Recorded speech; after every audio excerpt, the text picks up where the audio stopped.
বনগাঁ লোকসভা নির্বাচন হাতে গোনা আর মাত্র কয়েকটা দিন। আগামী 20 মে বনগাঁ লোকসভা কেন্দ্রের ভোট। সমস্ত রাজনৈতিক দলদের চলছে ভোট প্রচারের প্রস্তুতি। আজ বনগাঁ লোকসভা কেন্দ্রের দেউলি অঞ্চলের মানপুর থেকে রোড শো এর মধ্য দিয়ে হিংনারা গ্রাম পঞ্চায়েতের দুধপুকুর বাজারে পথসভা করেন মতুয়া মাতা নির্দল প্রার্থী সুমিতা পোদ্দার মহাশয়া। ডঙ্কা মাদলের তালে ঝুমুর নৃত্যের মধ্য দিয়ে কাতারে কাতারে মানুষের সমাগম ছিল চোখে পড়ার মতো। পথসভার আগে নিত্যানন্দ ধামে ঠাকুরের পুজো করে পথসভায় উপস্থিত হন তিনি। সাংবাদিকদের মুখোমুখি হয়ে কি প্রতিক্রিয়া দিলেন বনগাঁ লোকসভা কেন্দ্রের নির্দল প্রার্থী সুমিতা পোদ্দার মহাশয়া, চলুন শুনে নেওয়া যাক। Bureau report, Bangla news live.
আজকে প্রচার পর্ব চলছে, কোথায় প্রচার পর্ব চলছে এবং কি স্ট্র্যাটেজিতে প্রচার পর্ব চালাচ্ছে? পথসভা হবে, তারপরে র্যালি করব, রোড শো।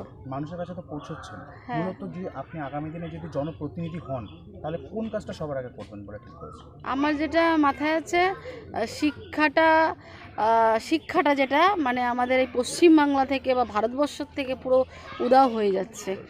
ওই শিক্ষাটা, উদ্বাস্তুদের সমস্যা, যে আমাদের পিছিয়ে পড়া মানুষদের যে ডেভেলপমেন্ট সেগুলো, তারপরে রাস্তা, তারপরে কর্ম আছে। কথা জানার চেষ্টা করবো, যেহেতু আপনি একটা উদ্বাস্তুদের সমস্যার কথা বলেন এবং ওখানে বেশ কিছু মতুয়া সম্প্রদায়ের মানুষজন রয়েছে। শুধু মতুয়া না, দেখুন অনেক জাতির মানুষরা আছে, কুর্মী আছে, তারপরে আদিবাসী আছে, রাজবংশী আছে, আরও অনেক রকম, সব নাম এখন আমি বলতে পারছি না, বাট 36টা জাতি, আমার গুরুচাঁদের ঠাকুরের যে কথা, যে 36টা জাতি যারা আমরা পিছিয়ে রাখা, তাদের ডেভেলপমেন্টের জন্য আমি ভাবছি। আপনার বিরোধী পক্ষ যিনি রয়েছেন তিনি গত 5 বছর সংসদ হিসেবে ছিলেন এবং কেন্দ্রীয় মন্ত্রিত্ব তিনি নিয়েছেন, তা আপনার প্রতিপক্ষ কীভাবে দেখছেন তাকে এবং কতটা?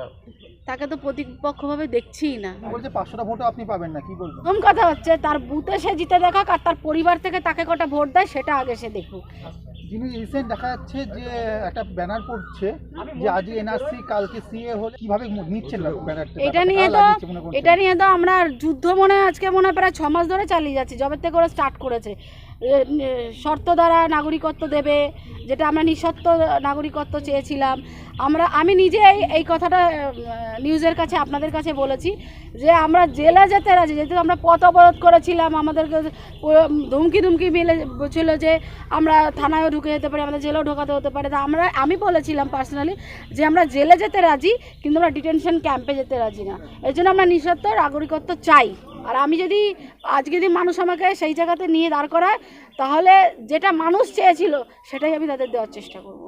দিদি, আপনি তো বিভিন্ন সমাজসেবামূলক কাজের সঙ্গে যুক্ত থাকেন, আঁকা করে দেখেছি। একদম। হঠাৎ করে ভোটে দাঁড়াতে এলেন, কি কারণ থাকে? প্রথম কথা আমি বলি, আমার তো ইচ্ছা ছিল না এই জায়গাতে দাঁড়ানোর। আমার মানুষ যারা, তারাই যে আপনি বললেন ভালো কর্ম করেছি বিগত দিনে, সেইটা দেখে মানুষই আমাকে বলছে, যারা আমার সাথে কাজ করে, যারা আমার সাথে রয়েছে তারা এবং আমার মানুষরা, আমার জাতির মানুষরা বললো যে আপনি যদি দাঁড়ান এই জায়গাটায় তাহলে বোধহয় আমাদের কিছু হবে।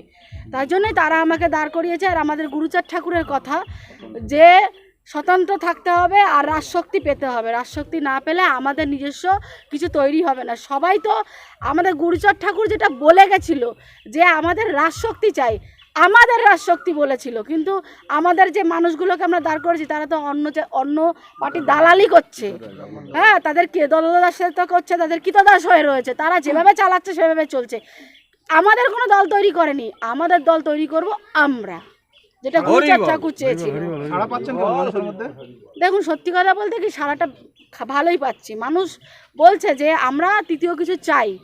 দুদিক থেকেই আমরা ফেড আপ হয়ে গেছি, আমাদের আর মন ভেঙে গেছে এদের থেকে। তৃতীয় কিছু অপশন পেলে আমরা সেটা দেখব, সেটা চাইবো এবং চাইছে মানুষ। প্রতিপক্ষ কাকে মনে করছেন? আমার প্রতিপক্ষ কেউ না।